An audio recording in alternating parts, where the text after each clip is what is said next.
Hello. Hello, everyone. Chef Katelin Mae here. So glad you're joining us today for our delicious living live class. Let me know in the comments that you can hear me and see.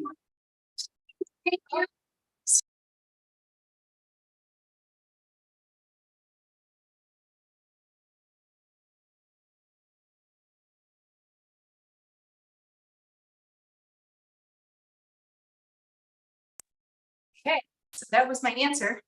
You can hear me. Let me know in the chat to make sure.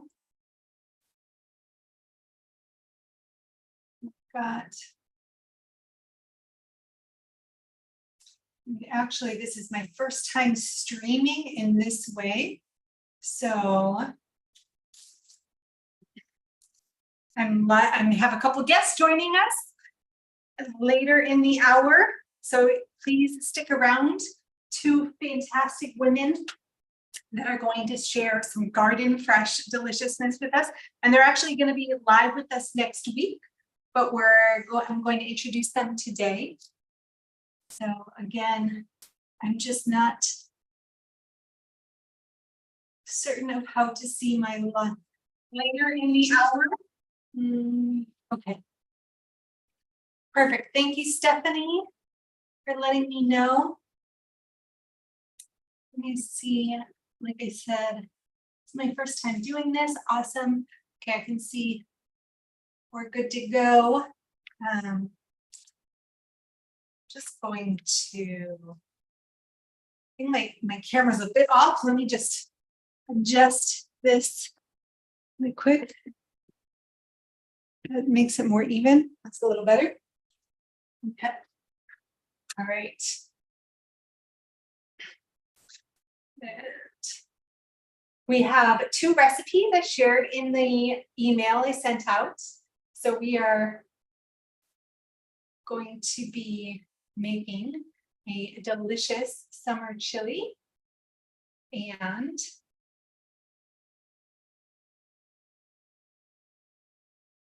guacamole with a secret ingredient. So let me know where you're joining us from in the chat. I'd love to hear.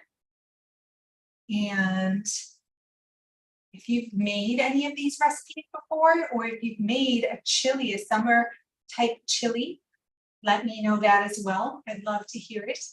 So, okay. Still, I can't. All right.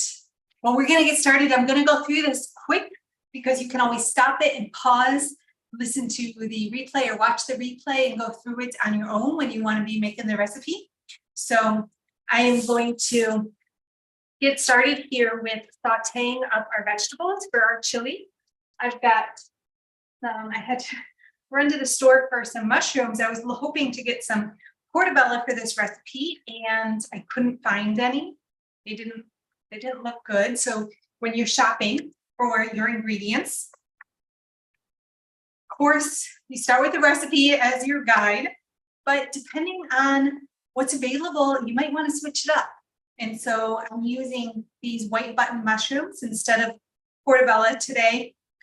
And it's going to be delicious, but because it's a little less savory than the portobello, I'm adding in a brand new ingredient, unexpected.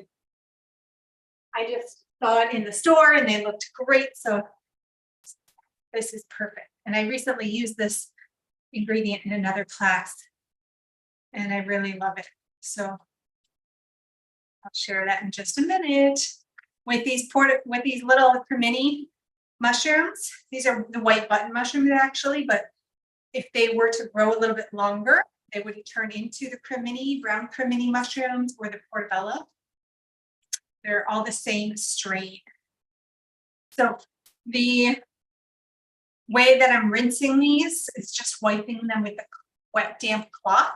We don't want to run them under the water because they will absorb the water and then the flavor will be diluted. What we want to do is actually remove the water right? So we don't want to be soaking them or rinsing them right under the faucet. And then I'm just going to chop these up finely. And these are going to go onto stove top. So we're going to put this on the stove with our onion and our jalapeno and one other ingredient as well that I haven't revealed yet. So what is the flavor of mushrooms? Why am I adding mushrooms? And in general, why do we add mushrooms to so much within our plant-based cuisine and just healthy lifestyle, fresh home-cooked meals? Often mushrooms, just like onion and garlic, are often used. So what's the flavor of mushrooms? It should be like off the top of your head, you know it. And this is going into the chili. So I want all of the ingredients to be finely chopped. It doesn't have to be super fine, especially with the mushrooms. They're going to shrink down in size. But generally with the chili, you want your fixings, everything included, to fit on your spoon, right? So we want these to be about the same size, or just smaller in size. And my pan down here. All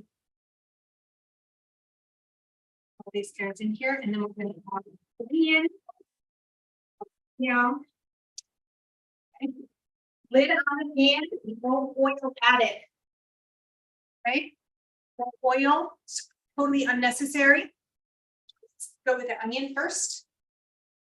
Got a big white onion here, sweet onion, and I'm only going to use part of it. Okay. I am generally doing a little lighter on the garlic and onion in my life, my home cooked meals. But if you want more onion or garlic, feel free to up the amounts.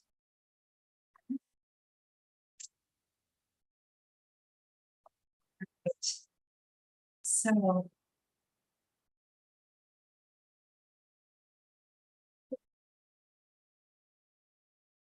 again, has anyone heard of a summer chili before? I love chili.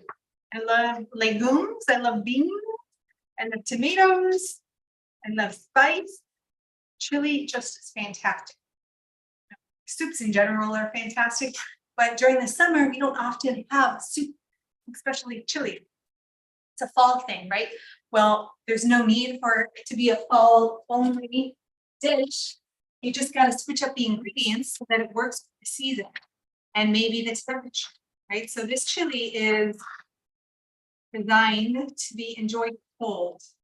You can now also have it hot if you want to, especially if you've got a cool, rainy day over the summer, or you're just in the mood, you're inside, it's air conditioning, and you can do a hot soup. By all means, this can be enjoyed even with the sweet fruits that we're adding. But if you want to have a cold soup, like gazpacho is a great one to have cold on a summer day, you can add this soup to your repertoire, your menu options. Look at the jalapeno here we are chopping up. Again, going to be chopped small. For me, I don't like a lot of spice, and so I want to have the pepper diced a little bit smaller, and I'm not adding the seeds. But if you want to add the seeds, go right ahead. You might even want to switch to a spicier pepper or add extra pepper into your chili. If you don't like spice, you want something lighter, especially if you're coming off of a fast or just in a healing mode and you don't want as much spice, you could do a poblano pepper. It's like a bell pepper, but more savoriness and less sweetness, not a lot of spice. Okay. All right. And this is going to go in your pan with our garlic as well. So I'm just going to chop up, and we're going to do one big clove of garlic. Work.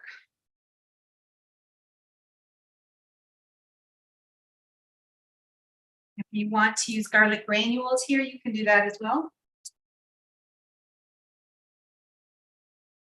Thought I cracked it. Okay.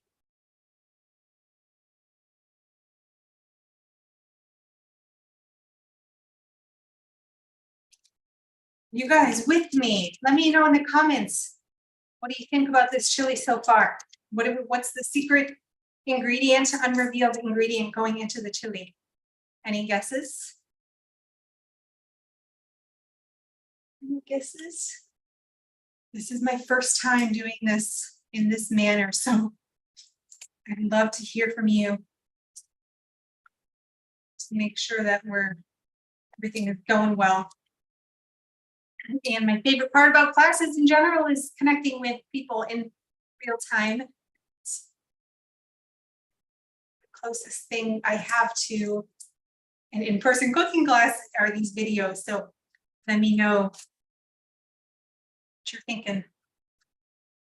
And we never heard about the specific flavor of the mushrooms either. That flavor, that taste, actually it's a taste. We often say flavor, but taste and flavor are different things.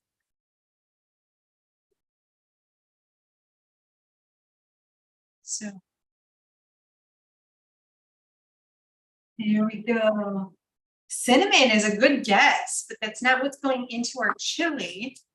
Excellent guess. It would be delicious, the spice, the chili spice. I'll give you a hint. I'm adding this extra ingredient into the chili because I know I said it would be a secret ingredient in the guacamole too. So I'm going to come back to you on that, Pamela. But with the chili, the reason we're adding it is because I feel like the white button mushrooms aren't going to be as savory as the portobello would have been. So we're adding it for savoriness. Okay. Get the garlic and jalapenos in there. Turning up my heat. Thought I had it higher. So I'm pretty new in this kitchen. I've only been here a couple weeks, but I'm excited to get it, going a little more organized and stocked and everything so that I can be back doing these classes on a regular basis. Secret ingredient, cocoa would be fantastic. Cacao actually would be the route we wanted to go. So raw cacao would be fantastic here, or roasted cocoa butter. You want to make sure there's no sugar added, and that would make it more like a mole sauce, which would be delicious, and it would add umami. So that is a great guess. Miso, another fantastic guess, also would add in some salt. The miso would add in some saltiness. We've got this beautiful eggplant, small but firm, beautiful, just very mild, tenderness to the touch. So it's nice and fresh. And I'm going to add in half of this because I don't want to be too overpowering to the rest of the chili. But eggplant doesn't get used enough. And so with this chili, we're going to dice it up again, about the same size across the board. And with this eggplant, my knife needs to be sharpened, clearly. With this eggplant, I'm cutting the strips fairly thin, about a 1/4 to 1/2 of an inch, because I want the skin to be cut into smaller pieces. The skin can be a little bit tough. We're going to break it down. It won't be tough after we cook it, but we still don't want to have big pieces of the skin. And this isn't going into our food processor, but it could actually, if you wanted to, you could put this into the food processor because we will have that out for a couple other ingredients for this chili. I'll tell you why we're going to use that food processor, but it's not essential. If you don't have a food processor or you just don't want to pull it out for this recipe, you don't have to. But I'll tell you why we're going to do that in a minute. Okay. So the eggplant. pineapple. Another good guess, but that is going into, that is actually, so the pineapple is going into our chili. And that's gonna be a shocker to some. But the recipe calls for cherries. And I'm in Mexico and there's no cherries around here. I haven't seen any cherries in the store at all, let alone them be local. Right, so I had a few options of what I could add to make this a more Mexican, tailored dish. And I also wanted to make it something that I could get the local ingredients right here locally, because a lot of our produce comes from further away. I'm on the coast, on the east coast of Mexico. And so a lot of our produce gets shipped in. But I've got, we're not going, we're gonna do this first. Okay, so pineapple, delicious. How do you pick a pineapple? There's a couple things to look for. You want to have, we don't need this much pineapple, but I'm going to get rid of my core, so I'm going to cut it all off the core. You want to look for, first of all, the top pieces of your, the stem here. You pull these out and they should come out pretty easily, and that'll tell you it's done. I've already picked a couple of them, so it told me it was ripe. And then often you can smell the bottom of the pineapple and it should smell sweet. And often the bottom will have more of a yellow color. This pineapple was yellow, more yellow all the way around. Fantastic. And once you open it up, it'll often look more yellow than white. Let me see how this is. Some of the ways I would talk about food and what I was used to varied from being in the US to now. So,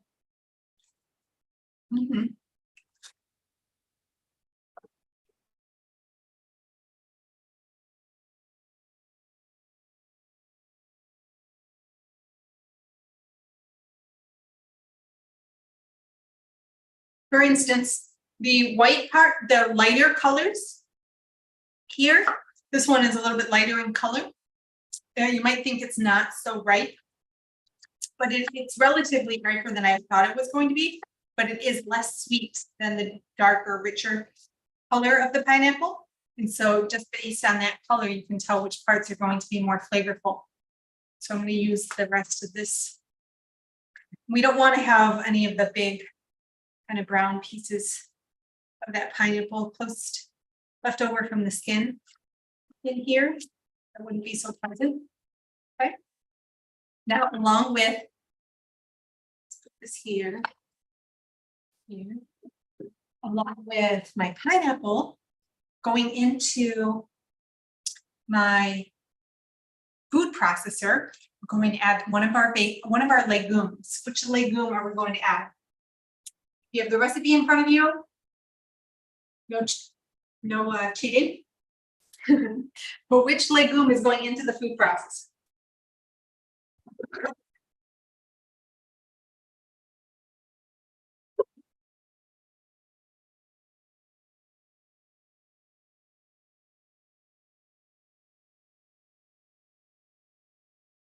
So I'm so happy about this kitchen, but it still feels limiting in space.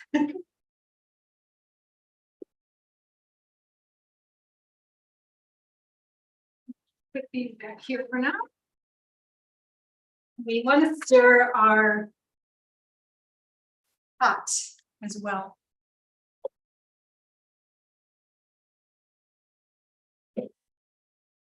Vidala chopper. What's the Vidala chopper? I haven't used the Vidala chopper. So no pinto beans in the recipe at all, actually. We have.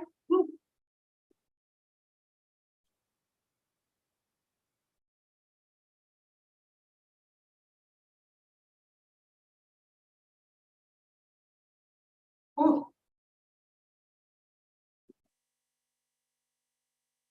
We have here.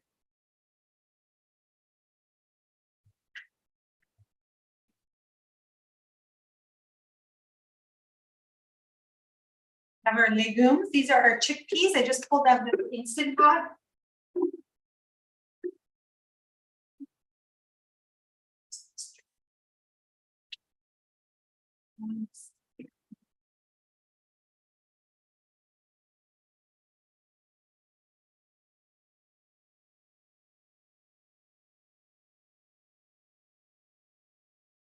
Got my chickpeas here. Now these chickpeas, I just cooked fresh. When I make fresh chickpeas, they're so good, so much better than the canned chickpeas. I just want to eat them like popcorn, just pop them in my mouth. So good. So we're going to do 1.5 cups of the chickpeas into the food processor here. I got my measuring out.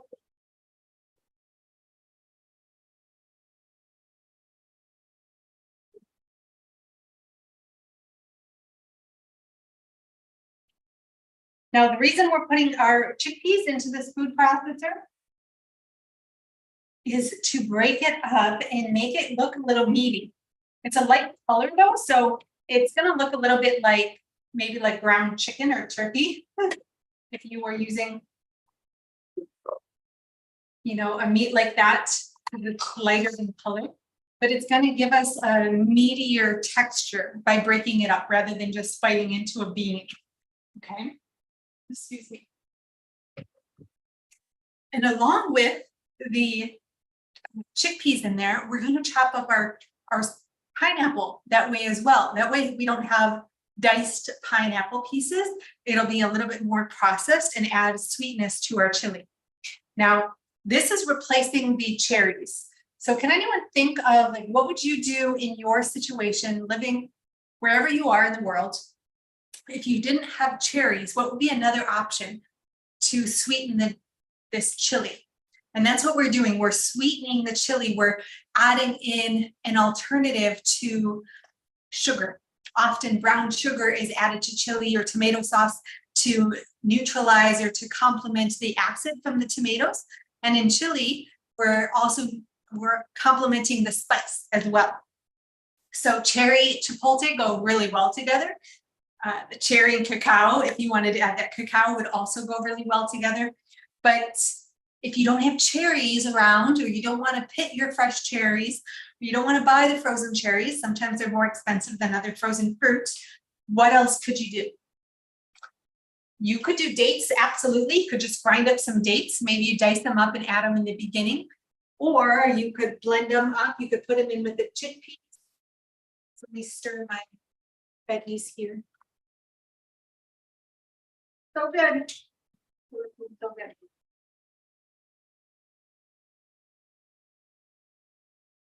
And if you don't like turning down the heat, they're sauteed really nicely.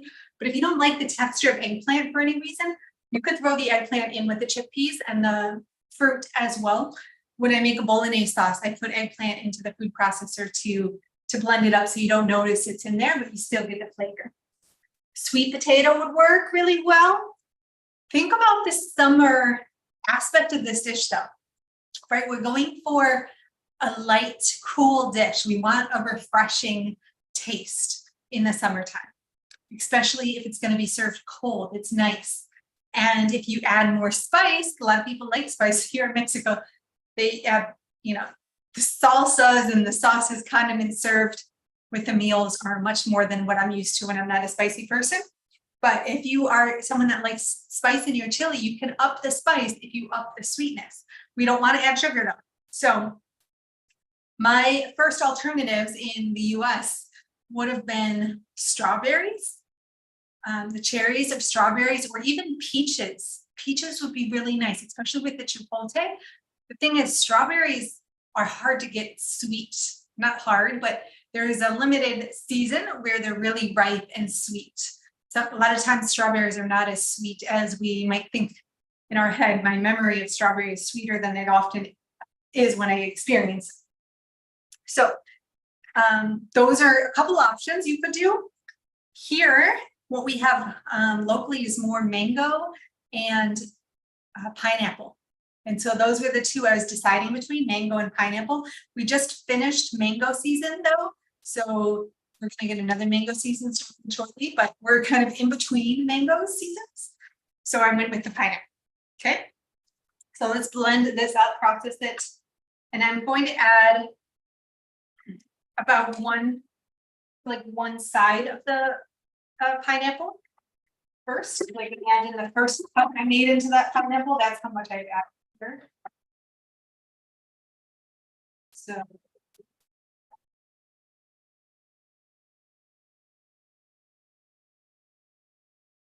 you don't want to over process it. So I just did a few pulses and then I'm going to check it. And you can give it a check to see how it's doing, but also scrape down the sides if you might want to reprocess it.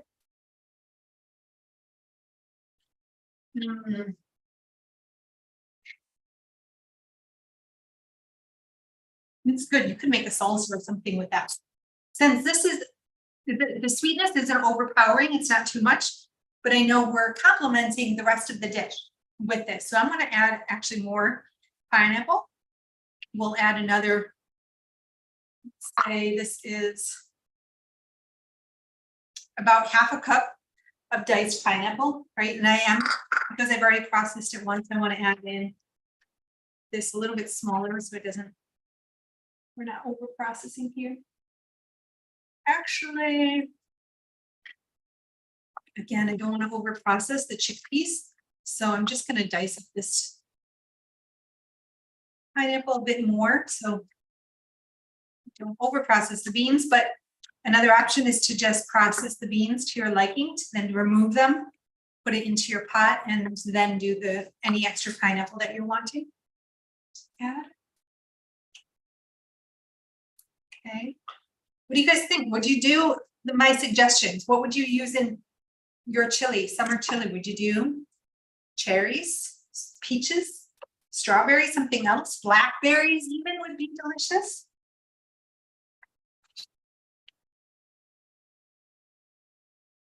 These ingredients could also, especially the strawberry, pineapple, and mango, are delicious in guacamole too. But that's not the secret ingredient in our guacamole today. But those make for a delicious guacamole or salsa with avocado and the fruit.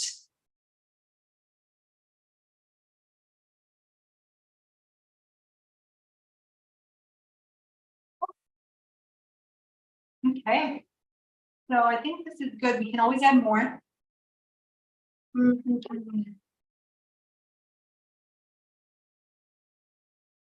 going to put this in after we add our kidney beans. And our bell pepper as well. And our seasonings, the tomato sauce. We're going to add all of that. So here in the pot, I've got my vegetables, onion, jalapeno, mushroom, and eggplant. And we're going to add in my tomato sauce. Get this open. And then our seasonings. Great.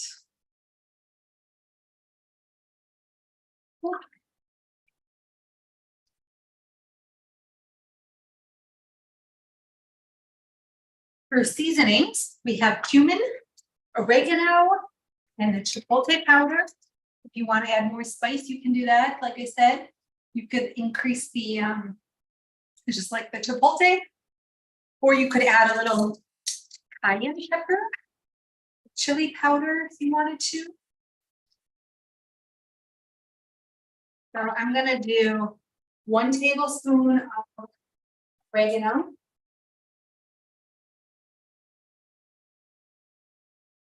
And then we have, let's do 1 teaspoon of the chili powder here. And keeping half tablespoon here.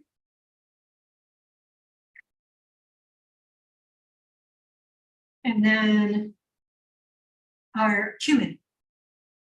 We're going, it was a cumin. The cumin, could have been added earlier with the vegetables and toast the cumin.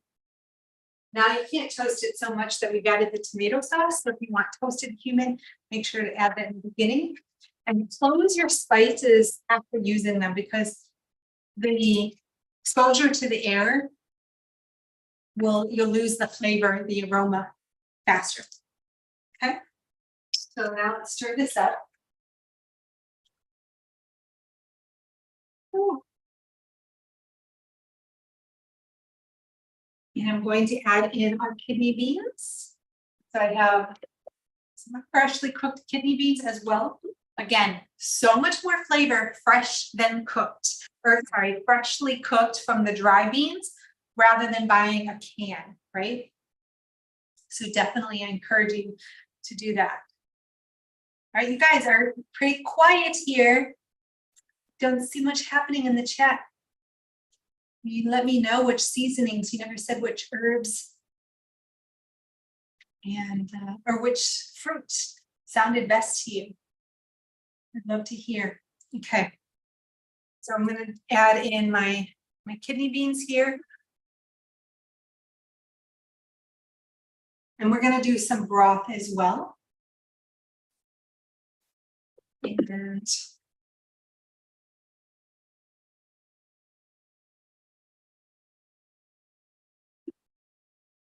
if you want to add in some of the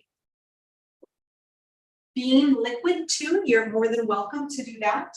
Right, the bean liquid, it's really flavorful, especially with the kidney beans or black beans, pinto beans. All right. We have next up our peppers we're going to add in. And I'm going to mix in our vegetable broth as well. Now, I would do homemade broth if I were you, or just water. But I'm trying out, this is my first time trying out the best vegetable broth I could find here. Let's see how I like it. And I'm going to do what I do with anytime I use broth. I do half the amount of broth and half the amount of water. Except for this time, because I thought I was adding more than I needed. But generally that's what I do because I don't need as much salt as they put in broth. And so I do half water and half the broth. And then I add in more, even more flavor with my seasonings and my fresh vegetables and everything. So that's something to keep in mind. All right, we are going to add in our peppers. I always add in peppers at the end because they are just really powerful little nutrient powerhouses, and especially when they're raw. So I like to keep them less cooked and enjoyed more raw or lightly cooked. And so I add them at the end rather than adding them in the beginning and sauteing them, but you're welcome to do that if you want to. I just don't think it makes that as a big of a difference for the flavor and for the loss in nutrition. That's not, it doesn't feel worth it to me. And so now I've got red bell pepper and I have a little yellow bell pepper in. I can add in both. My bell pepper was a little bigger, so I'm only going to do, I'm using 3/4 of it here. And I'm only going to do, I have a big yellow bell pepper, so I'm only going to use part of that one.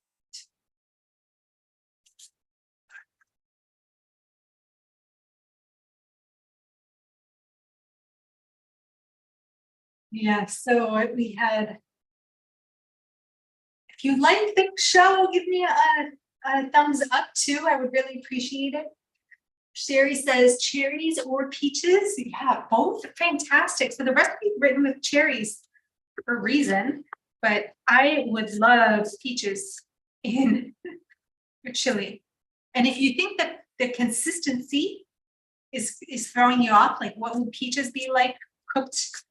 You can either add them after you chill the soup, chill your chili so it's cold, and then add the diced peaches. Or you can blend the peaches, just like I did with the cherries. You could process them with your chili. And if you wanted to blend them complete with your chickpeas, sorry. And if you wanted to blend them completely, you could do that by adding them to the tomato sauce in a blender and then adding them to the dish. So that way you have the peach seasoning flavor, but without the consistency of peaches.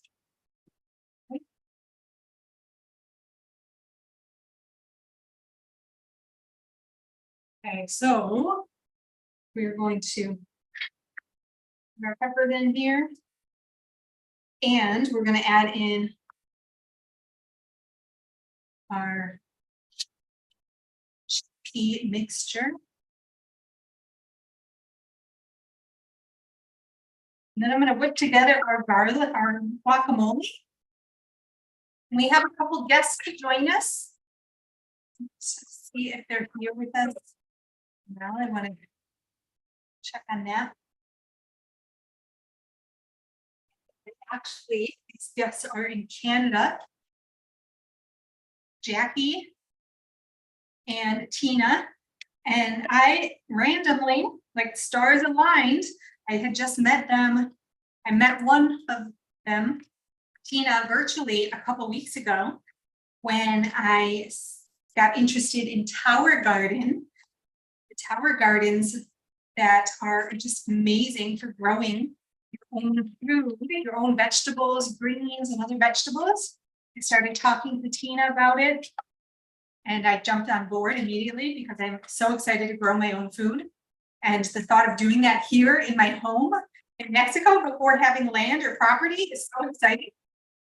And then last week, they happened to be here in Playa del Carmen, of all places. Tina and her friend Jackie, who I also met, and they run an amazing company together. They're starting, and the cause, the mission they're on is just incredible. So I'm excited to introduce you to them. This could be immediately chilled in the fridge, or you could heat it up further on the stovetop. But look at this, it looks so good.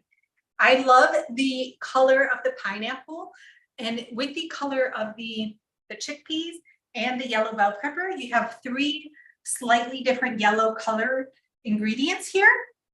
Chickpeas obviously are closer to a cream color, and then the pineapple is very light yellow, and then the bell pepper is a darker yellow, but it looks really good. Can you see, how well can you see what I've got going here? This is just so good.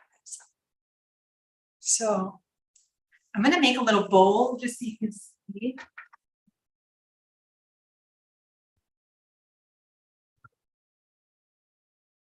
Let's check in to see it.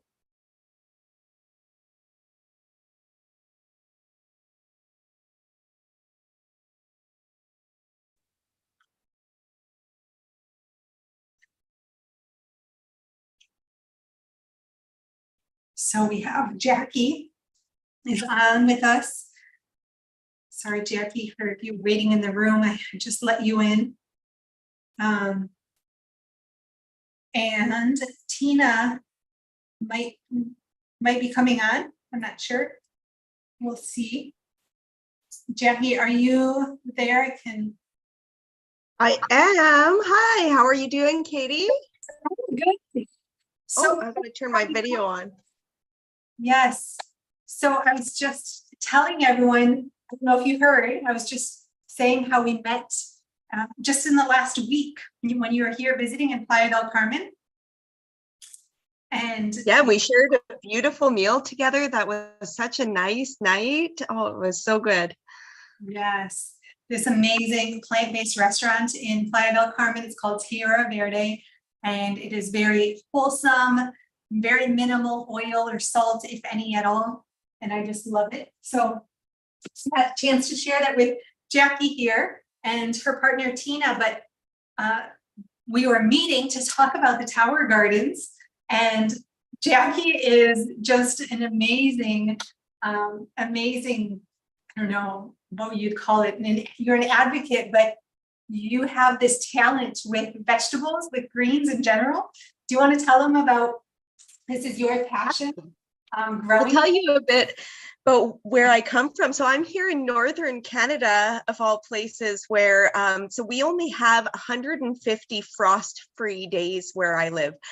So we're very limited in our growing season.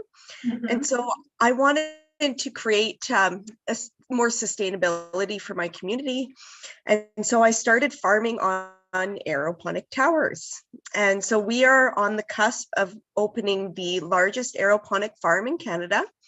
My partners, Tina and Maylin and myself. And this is fully indoors. And the best part about this project is not only are we going to be growing food to provide our communities, but we're also able to bring access to these towers for in-home use for just the average person, so that you can grow your food at home so easily. And as Katie knows, like I've got all the secrets, and I'm always available to answer questions when it comes to the growing side of things. I'm the farmer. I'm gonna need it. I'm gonna need you. I'm the farmer on our farm, which will be 300 aeroponic towers in the basement of an old Eaton Center. So we've taken very unused space that is, an old shopping center that's been turned into this artisans and farmers market on the main level. Now we're going to take that unused basement and we're going to grow as much food as we can, sell it upstairs in the farm store. But I'm also in talks with some of the larger grocery store chains that, instead of having their greens grown halfway across the world, that why don't we just grow them here at home? I was thinking, even with the restaurant we went to, I was like, what if I had more of these and I could grow the greens for you? There's one restaurant that's close to where our farm is located, actually, and it's so fun because what I do is I pick their produce and I literally just walk it down the street, and they're not a fossil fuel needed. Or sometimes I'll ride my bicycle to places. I choose not to drive a car, and so that's how I do it. It's amazing. And what's the flavor like? Oh, it's incredible. Like the number one crop where I see the flavor difference is in things like arugula. When you buy arugula in the grocery store, it doesn't have that pepperiness that this does on the tower. And so a positive difference. Oh, yes. Okay. Yeah, and you can see it in the color. We'll share some pictures with you next week of things that we've grown, and you'll see the color. You can see the nutrient density in that rich dark green colors that we get. Amazing. Yeah, next week we're going to go deeper and much deeper. You're going to give us a presentation.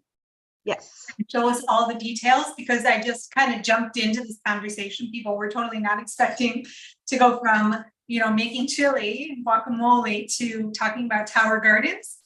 But it's so important to be growing our own food right now. Yeah. And this is the perfect time to do that, summer. But these tower gardens can grow year round. You can grow them inside. I just think I wanted to share this immediately so that people could get started over the summertime if they're interested, because if you have the chance to grow it outside, like why not, right? But also some people are on break. You either have a full summer break or you just take a little bit more time to be in your hobbies, your passions, like getting creative and relaxed rather than, especially enjoying the summer, the sunshine, right? In the winter, we want to like cuddle up with, a little bit more food in a movie or something. So I was like, this is the time for people to get into their gardening. Then you can carry it through the rest of the year. Mm-hmm.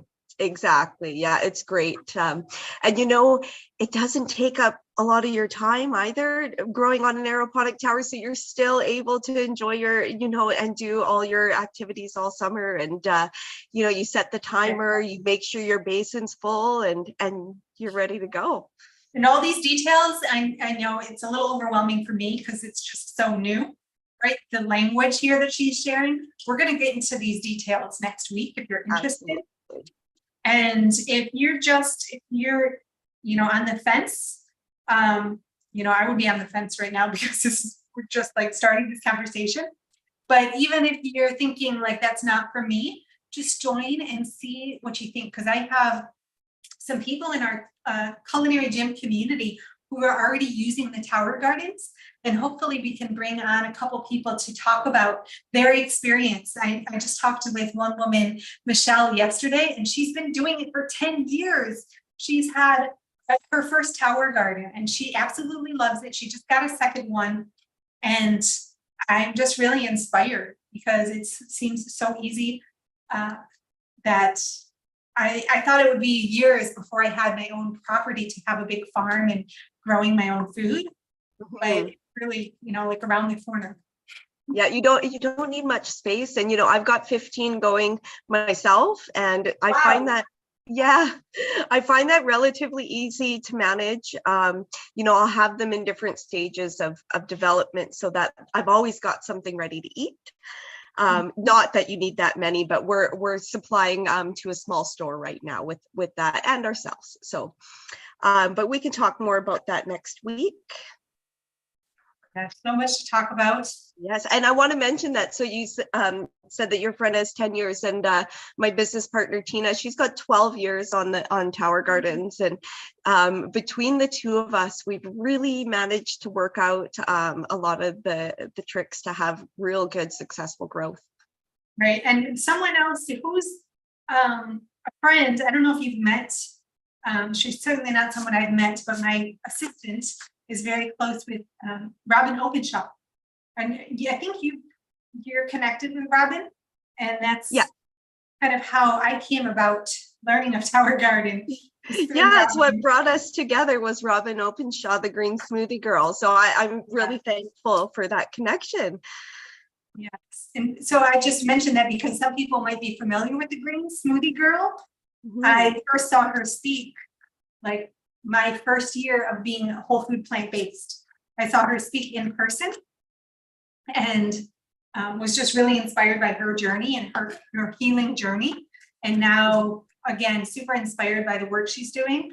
And one of those projects of many is to support people in growing their own food.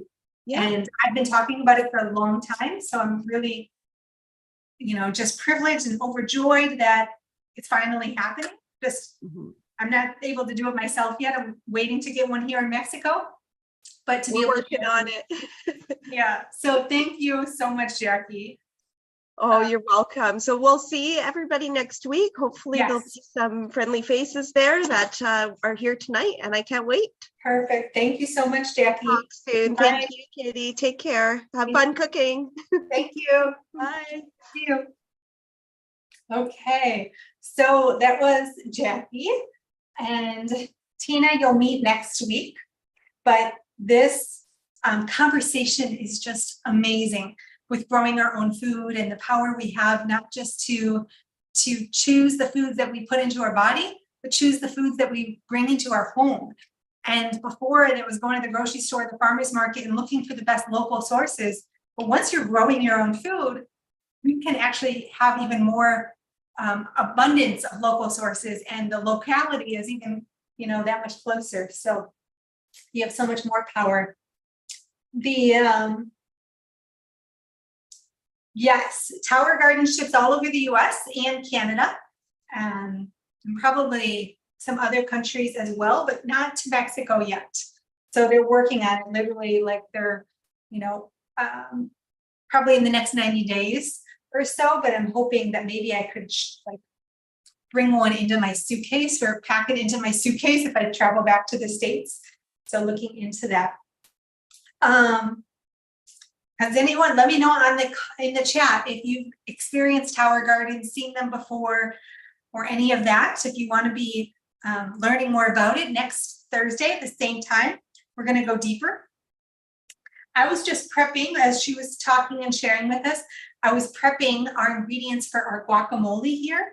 And I put my avocados back here. So these avocados are going to hopefully be nice and green. That one, not so much. So I went to the store and like I said, I recently moved. So I'm still learning on the best sources or best centers for my new home, like where to shop. And I'm going to go to the produce, a different produce stand rather than this grocery store because it's not reliable. The quality is not what I was wanting. Really. The avocados were either so smushy or so hard, nothing in between. This is the best I found, and out of the pack of 5 I have here, I have one that works.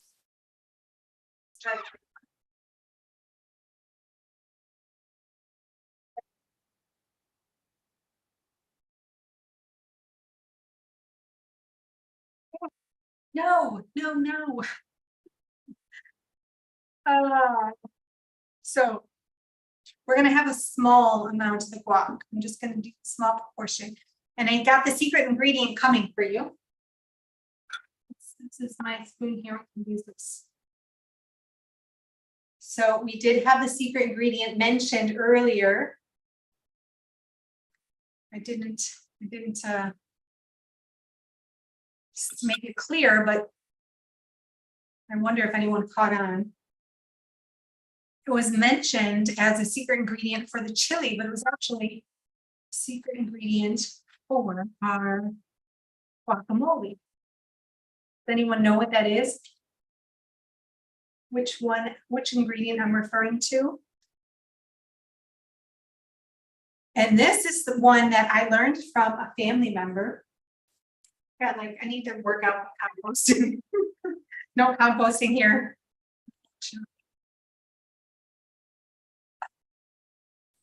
Guys,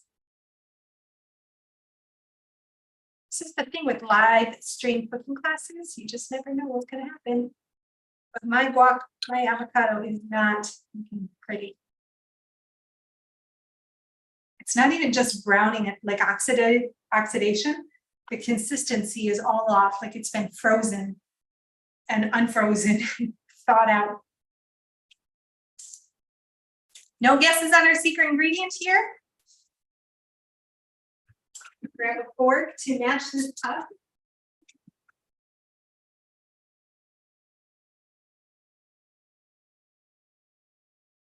How do I see?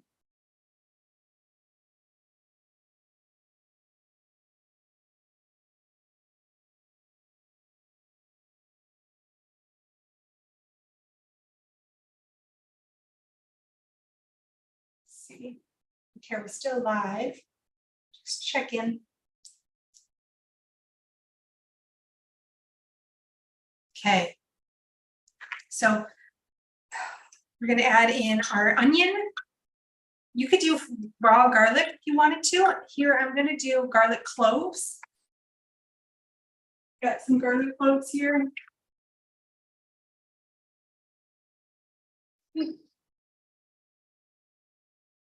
Just a little bit. I don't have very much avocado in here, so we're doing less of everything. And there's a big delay here in the setup I have, I'm realizing.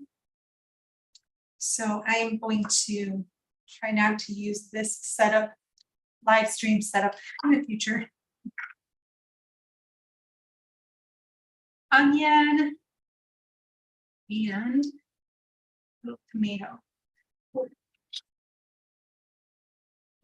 Dice up our avocado, dicing it to the side of the tomato here. And then our secret ingredient, I'm going to add, you can add a little bit of sea salt if you want, or black pepper. If you want a little bit of spice, like some cayenne or red pepper flakes, a little chili powder, those are all options. Secret ingredient though is no one got it. Good guesses. The mango would be delicious. I did mention mango. Pineapple would be delicious in the guacamole. Beans, you could make a hummus and mix the beans with the avocado. You know, with what happened with my lack of avocado here, that would have been a great option to blend the chickpeas and the avocado to make kind of a avocado hummus. And then add in the tomato and onion after that. So you still had the chunkiness, but you had the bean avocado mixture together. Paprika, also great. No. It's what Pamela mentioned earlier, a little bit of cinnamon. It's actually really delicious. And you don't really notice because you put in so little, and you would never think to put cinnamon in guacamole. So no one picks up on what that flavor is, but it's just a little bit of warmth that makes it unique, makes it different.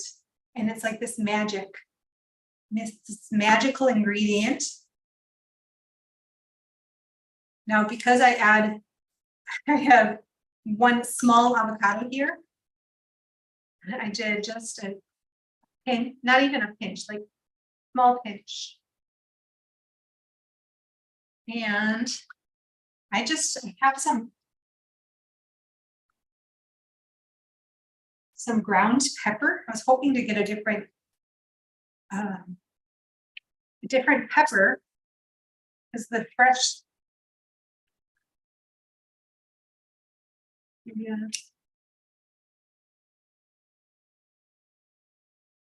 Black pepper mill I have broke.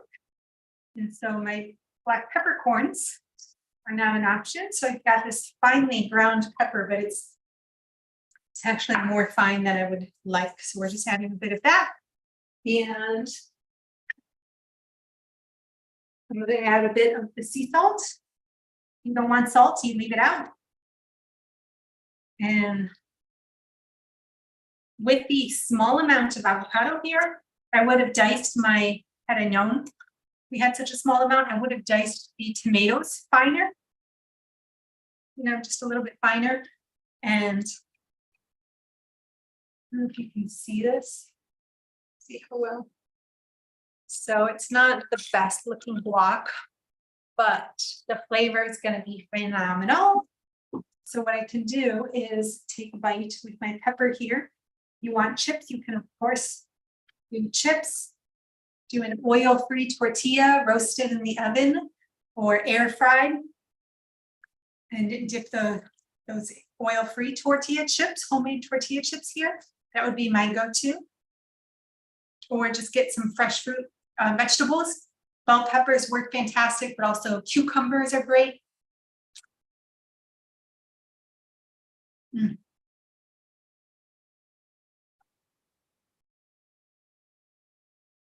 I love it. And you cannot tell that there's cinnamon in there.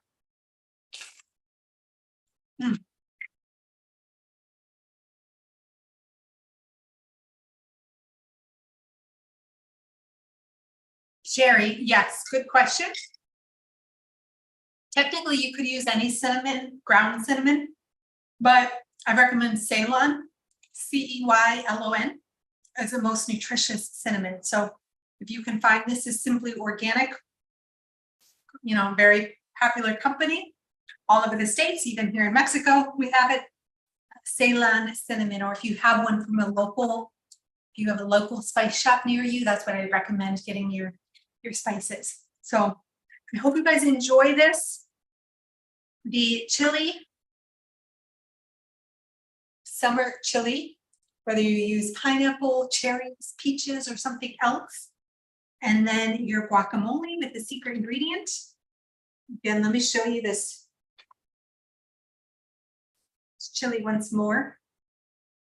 So this is definitely one of my favorite favorite dishes specifically for the summertime, not something I have the rest of the year, because the flavor with the fruit complements the dish so well, especially to have it lukewarm, like room temperature, or cold on a summer day. During the winter, of course, I want a hot chili, but this is perfect for the summertime. So I hope you guys enjoy. See you next week for our class all about the garden towers, growing your own food inside your home or in your yard, whether you live in a city or you live out in the country. Either way, it's fantastic. Even if you have a farm, like the woman I talked to yesterday, Michelle, has a garden, a big garden, and she still has the tower gardens in her home, and she just picks from the tower to make her salad every day and just loves it. So it's something that's to consider, and we got into very little detail here tonight.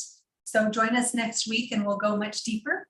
The recipes I will include in the link to the description here for this video, but you've also gotten the recipes in the email. Okay, just made a couple substitutions here. So hopefully you're inspired to have a plant-powered weekend with all this deliciousness and beyond into the summer and the rest of the year. So thank you so much for joining us. Have a delicious evening, and I will talk to you soon.